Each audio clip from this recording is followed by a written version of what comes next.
keprok ini 150.000. Cabang bayi. Iya buku iki ora ngobekan ya. Iya tidak son. Nggih, Mas Sudi bawa laksana. Oh, tasik Mas nggih. Mas nggih rombongan iki. Dalane tasih enem. Sinden-sindene nggih tasih kencir lan. Sing Duda tak oleh. Oleh Joko. Sing Joko tak oleh.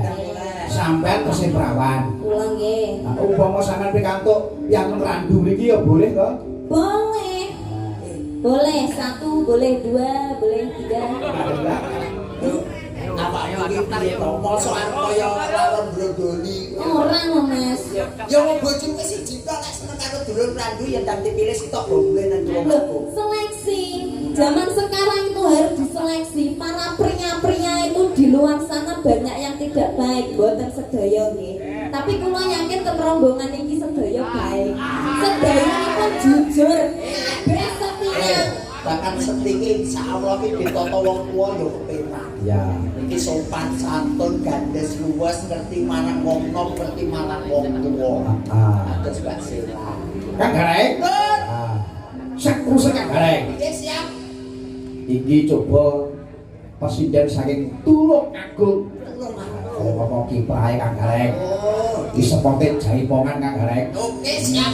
Gua tak bisa dibayar. Soalnya Tulung Agung ki nggone reok jaranan. Ya. Kula lek mboten risih niku malah mboten ampun mulai selentak dadi gawe. Monggo sowanipun Mbak Hani Ku Suma Sabto Algo. Ya. Oh.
Mbak Hani Kang Gareng. Mbak Hani Kusuma. Wilujeng dalu, Nduk. Wilujeng dalu Mas Gareng. Tak dalan. Nggih, Mbak Hani. Pripun pawartosipun? Alhamdulillah isih waras Mbak. Tasih waras nggih, mboten semangat. Mboten. Ngapunten pipise nggih lancar. Oh, lancar. Mboten Lancar, Bu. ngapunten maksudnya ngene lho Mas Gareng. Dalang niku kan satu malam duduk. Heeh. Duduk ki biasane ki nek gak anyang-anyangan ki ya sembelit. Heeh. Mulane yo tak rutakne pipise lancar napa mboten. Ya jelas lancar. Wong jenenge paribasane Pak Dalang ki mertapa ndedonga muga-muga kajane iso tekan. Mula direwangi ora mangan, direwangi ora ngombe, direwangi ora ngombe. Lho. Lah ngono kuwi nek misale kepepet banget ngoten pripun Pak Dalang? Ya ditulis lang, Nduk. Nek kepepet iki di anu lho senayani. Disemayani saged. Oh, kena. Lah umpami nek disemayani saged umpami dititipne ngoten nggih saged. Belum. Oh, iki kadang nutur jangan kita tutur sirahe. Nggih, pani-pani bahaya. Napa? Lah cara dititipne ning bendahara ora masalah. Upamane dititipne nek kowe iki terus dadine kaya apa? Loh, ya aku ora mau ngomong nek dititipne. Malah ngono. Ya kudune ora gelem to. Kok iso malah ngomong-ngomong. Bener kadung ora ngerti. Kan panuto aku lho. Sing ngapus-hapusane penak iki najan ngapus-hapusane angel pasamu kok ya. Ngono kuwi ta. Berarti ora kena dititipi ya. Ora kena. Umpama iki dititipi terus. Karena aku piye kudune, Mas? Alah, wis ndak nang mburi kono pisan ora wayangan ora masalah. Sampeyan sing dalang. Ya, nggih Mbak Hani. Dalam. Menika sowan tenggene Rama Jumani. Romo Jumani kalian Ibu Kati. Betul. Kagungan kersa napa menika Mas Gareng? Mangayu Bagyo ingkang putrinipun temu wahyune Jojo katentreman menika temu wahyu sepisan kanggo saklawase. Nggih, Mbak Mbak sinten? Mbak Evita dan Mas Dava. dan Mas Dava. Nggih, mugi-mugi dados temanten ingkang sakinah mawaddah warahmah. Amin. Langgeng anggenipun bebrayan. Amin. Boten wonten ingkang misahaken awit wonten donya tekan-tekaning belahan. Amin. Mugi-mugi enggal pikantuk momongan ingkang soleh lan soleha. Amin. Mugi-mugi enggal rezeki ingkang kathah barokah. Amin. Kagem Ibu Kati kalian Bapak Jumani. Amin. Matur sembah nuwun sampun nimbali sabtuwarga sekeluarga. Dalang Ki Marsudi bawa leksana sak rombenge. Amin. Duk. Iki Sabtu Arga iki sing anyar, mergo iki lutane ya urung diklothok. 150.000. Jabang bayi. Ya buku iki ora ngombe kalian. Ora ngerti ya dadakan to rek. Dalam kondang Ponorogo mosok blangkon 150.000. Lah mbok sumpah. Mas pintu 5 lho kuwi malah isin aku. Mas, Pati 150.000 iki lho. Mas, proses sinden-sinden iki lho 500 700 sak yuto. Blangkone dan Ponorogo 150. Nyanyake. Kowe pengen ngerti. Napa? Jame rego 15 juta ngerti ya. Jame. Jame Mas Marsudi rego 15 juta. Kiki 15.000 aku tau duwe ngene iki kecemplung banyu modern. 15.000 kuwi lek biyen iki 15 juta gone Mas Marsudi. 15 yuto saiki. 15 juta. Motor bit ya, Mas. Iki enak kegunaane gitu. Apa? Malam Jumat lebokne nang jero wetengku iso ngorek dhewe. Amin. Nyenyek kowe iki rek. Iki masmu selawe lho rek. Ya. Tumbas ning pasar malam. Nggih, Mas Marsudi bawa laksana. Nggih, Mas Marsudi bawa laksana tasik Mas nggih. Nggih. Mas nggih rombongan iki. Dalange tasih enem. Sinden-sindene nggih tasih lencir-lencir. Nyogo-nyogone jek enem. Aku ya barakan yoga-yoga kuwi ya, Mbak. Oh nggih to. Niku saukuran iki. Ya rapi-rapi ra barakanku. Anu nyogo-nyogo. Roi ora kuwi. Ini kan anu to biasanya ben malam suran iku ritual. Ritual. Jadi kaya sing nyuwun sewu sing usianya di atas 50. Kuwi iki komplei dekem Mas ya. Kungkum. Nah, hukum Kungkum sampai sewengi. Sewengi malam surna kuwi. Sesuk-esuk Mas. apa nduk? Ngelungsung. Aku lak Malih nom. Malih enom. ya aku Saya Napa? Lek aku tak kungkum ya awet nom. Jenengan kesuwen kungkume. Kungkume nak damel banyu asin to jenengan. Oh, malah dadi ndok asin. kuwi juga kaset. Napa? Kuwi dadi sosis bakar. Nyenyek kowe iki rek. Oh ya, Mbak Hani ku seneng. Hiburan iki. Apike kaya ngene terus sosis bakar. Oh, rupane kaya sosis Nggih, bakar. kantor ugi kan sugeng dalu sugeng midhangetaken kagem sedaya sederek Bapak Ibu sekalian, Mas Adik, Mak De, Mbok De, warga masyarakat Randu. Ngrandu, Kecamatan Kauman, Sumarata. Oh Sumoroto. Kauman Sumarata Ponorogo. Ponorogo, mugi-mugi panjenengan sedaya tansah pinaringan sehat. Amin. Mugi-mugi panjenengan sedaya tansah pinaringan bagas lan kewarasan. Amin. Mugi-mugi panjenengan sedaya tansah pinaringan wilujeng rahayu. Amin. Sing utange akeh ndang lunas. Amin. Sing urung oleh jodoh ndang oleh jodoh. Sing rondo-rondo ndang oleh joko. Sing duda-duda ndang oleh perawan ping-ping. Amin. Sing Mbak Ani, Dalem sing Duda tang oleh. oleh joko. Sing Joko tang oleh. Sampeyan tesih prawan. Kula nggih. Nah, upama sampeyan pikantuk yang ngrandu mriki ya boleh to? Boleh. Boleh 1, boleh 2, boleh 3. Apa iki piye to? Mosok arep kaya lawan brodoli. Ora lho Mas. Ya wong bojoku siji tok nek seneng karo dulur randu ya ndang dipilih sitok gomble nang wong Loh, aku. seleksi. Zaman sekarang itu harus diseleksi. Para pria-pria itu di luar sana banyak yang tidak baik, boten sedaya nggih. Tapi kula yakin ten rombongan iki sedaya baik. Sedaya niku jujur, setia. Kowe ketok rombongane sing krasa kene Mbak. Atus Mas Benggol niki aku kebiasaane lak tukang kendang iki kan pacare oke ganti.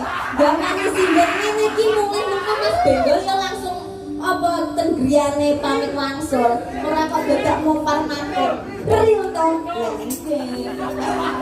Berani Dalam tukang son tukang son. kabut batine kok ngene. Wong iki nyemoni aku. Lah aku marah ya tahun anu kok nemoni mampir ning ndi to Mas Dengi Mas. Pun takut layak tanggapan cek kapan ke ora mulai bocah nang kampung to. Eri lho sari. Mbak Hani, Dalam. menika wonten pamundutan nggih, Mas Nggih. Marsudi, Nggih. cukup kali kawontenan menika Mbak Hani kersanipun nembang. Nggih. Monggo bebas Mbak Hani. Monggo bebas, pokoke engko sing penting aja ngantek lali jalanane dikekne. Ah, jalanane tetep nih. Nggih. Wonten pamundutan napa mau? Tonoloh. Halo. Puspita niku artinya napa Mas? Puspito ki jaman biyen mereke pajar kek diunyerne ngono kae. Puspita niku artinya Apa? perempuan nggih. Puspito ki ya pito ki ya kae jaman biyen sing Mosok ta? Puspita ki ya pus. Puspito iku keindahan, Mbak. Keindahan. Utawa keindahan. Kuwi jebule nek kowe ngartekne kuwi padha karo nggonku. Apa? Pus jepito. Ya ora apa-apa nduk wis nggih lagu ae. Kuwi lak tunggale susus bakar to. Puspito nolo. Kadang ya wasin.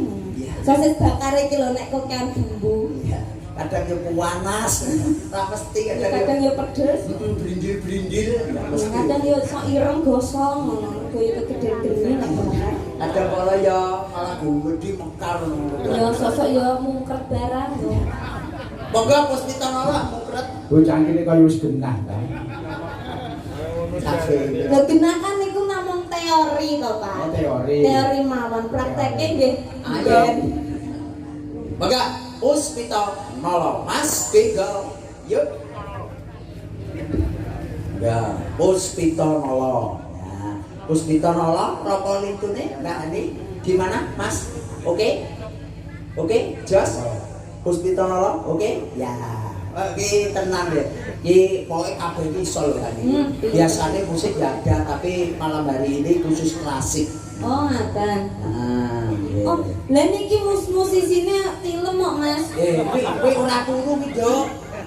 Kuwi topo. Topo ya. Iya. Monggo Mas Benggol, nggih, Puspito nolo. Yuk. Yuk. Iki kok jogetku piye? Jogetnya mesti kok enak. Ya, iki mesti ya Ya, mungkin kebagian sosis bakar. Karo ndok asin. Blok asin. Iso-iso bakar wireng nek kampung. Kaya gede-gede ku. Monggo pripun Mas Benggol apa digantos lintinipun? Oh, digantos anu niki buat teman-teman berdua. Ya, manut. Lestari siap. Enggak, aku Puspito melayani susu bakar si gareng ki sing selawinan 1000 wae. Pokoke sapa kene 2.500 kenyang ae. Beracun kowe wis dijamu. Asep sipilis opo piye Mas ampun. Ayo Mas. Puspito nolo. Jare mau salep barang ya. Asli. Piye, Dok? Jogete, Dok?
Gareng. Nggih, dan luar biasa. Menunjukkan bahwa Bolane.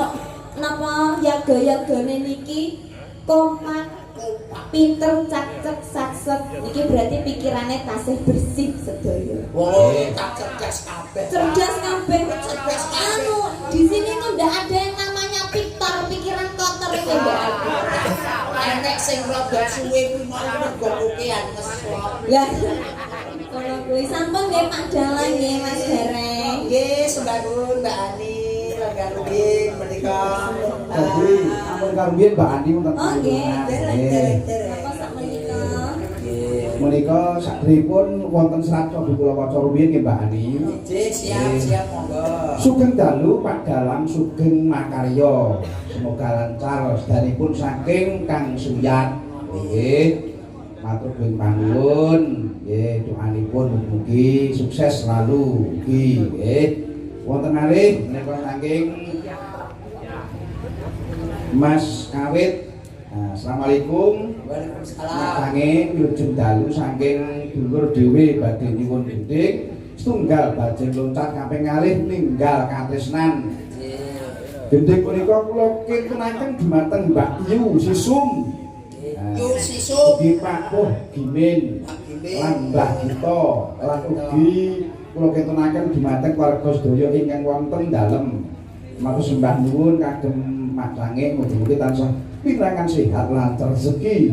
Amin amin ya rabbal alamin. Nggih matur panuwun Mas Kawin mugi panjenengan ugi sukses selalu. Amin amin ya rabbal alamin. Nggih. Tapi Mbak Ani monggo jan pilih niki ugi wonten pamundutan sesibukan. Sesibukan. Napa menangani Terus mungkin jenengan kan jatil malih. Oh, jatil malih. Kudune nganggo sambel iki sing Sambel. sing nek nganggo sambel Mas. Sambel mergane ke mau wis ana sosis karo endok. Nggih. Dadi kaya Wonten malih wau nggih panyunan anteping ati sambil kemangi jendeng ya kawula Karang Taruna Eyang Setono. Nggih. Karang Taruna jalukane ya lagu kalak-kalak lho Mas. Pandang iki. Karang Taruna iki biasane wayang-wayang. Ya Kok piye saiki yo ora ketutut manggung sing Pati Joto. Nggih, monggo sambil kemangi rumiyin. Sambel pemangi Mbak Ani ya joget untuk nggih kotor nang nggih. Monggo Mas.